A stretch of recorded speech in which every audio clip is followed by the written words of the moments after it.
Madam బాగున్నానండి. బాలయ్య బాబుకి drink తో అభిషేకం చేస్తున్నారు. అవునవును. ఎంతవరకు కరెక్ట్ అనుకుంటున్నారు? ఇప్పుడు అభిమానము చూపించాలి. డ్రింక్తో అభిషేకం చేయడం అంటే అది వాళ్ళ అభిమానం. అది ఎందుకంటే సినిమా ఆల్రెడీ ఫస్ట్ రోజే చూసి చాలామంది హ్యాపీగా ఫీల్ అయ్యారు. ఒక సంక్రాంతికి ఎప్పుడు సంక్రాంతి మూవీ ఇచ్చినా కానీ బాలకృష్ణ గారు వెరైటీగా ఇస్తారని చెప్తూ వస్తున్నారు. ఇది కూడా బ్లాక్ బాస్టర్ అయిపోతుంది. అయితే ఇంకోటి ఏంటంటే నేను ఏం చెప్పదలుచుకున్నానంటే ఇప్పుడు దాంతో మ్యాన్సన్ హౌస్ అనుకుంటుంది, దాంతో అభిషేకం చేస్తున్నారు. ఒక అగ్గిపుల్ల గీసారనుకోండి, ఎవరికి ప్రాబ్లము? వాళ్ళకే కదా. ఇప్పుడు బ్యానర్ కాలిపోతుంది, అక్కడ ఉన్న ఆయన సఫర్ అవుతాడు. ఇప్పుడు సడన్ గా ఎవరన్నా అగ్గిపుల్ల గీసారనుకోండి, అది థియేటర్ కాలిపోయే ఛాన్స్ ఉంటుంది.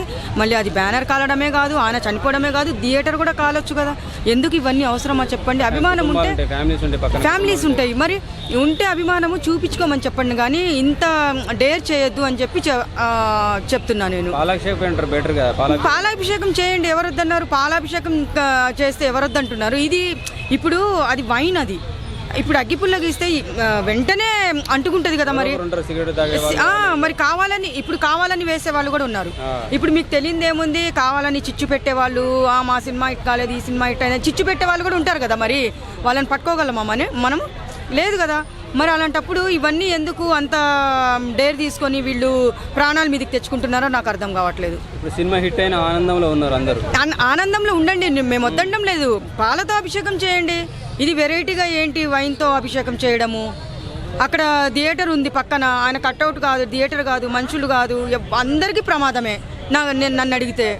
మరి పోతాడు, అది వెంటనే అంటుకుంటుంది కదా. మరి అది నిమిషాల్లో కళ్ళు మూసి తెరిచేలోగా ఆయనే ఎవరైతే వేస్తున్నారో ఆయనే చనిపోవచ్చు. ఇవన్నీ ఎందుకు అవసరమా చెప్పండి? మనకి అభిమానం చూపించాలి. మరి ఇంతగా అభిమానం చూపిస్తే ఎవరి ప్రాణాలకు ముప్పు? ఆయన ప్రాణాలకి ముప్పు. ఇలా చేయకండి అని చెప్తున్నా నేను. ఇప్పుడు బాలయ్య బాబు సినిమా అయితే సక్సెస్ అయింది మంచిగా. చాలా అసలు నాకు మాటల్లో చెప్పడానికైతే నేను మీ ఛానల్లో చెప్పాను, అన్ని ఛానల్లో చెప్పుకుంటూ వస్తున్నాను. బాలకృష్ణ గురించి చెప్పుకోవడం చాలా వరకు మాటల్లో మనకి సరిపోదు. ఎందుకంటే రాయలసీమ డైలాగులు కానీ, పంచ్ డైలాగులు కానీ, యాక్షన్ కానీ, ఈ ఏజ్లో కూడా ఆయన 20 years ఏజ్లో ఎట్లా ఆయన నటించారో అలాగే నటిస్తున్నారు.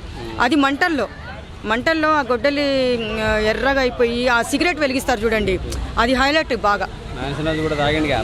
ఇట్లా కొట్టుకొని మూత తీసి తాగుతారు చూడండి, అదైతే చాలా హైలైట్గా ఉంది. అది దానికోసం అయితే ఇంకా 10 సార్లు కాదు 100 సార్లు చూసినా నష్టం లేదు ఆ మూవీ. సంక్రాంతికి టోటల్గా మంచి మూవీ ఇచ్చారు బాలకృష్ణ గారు.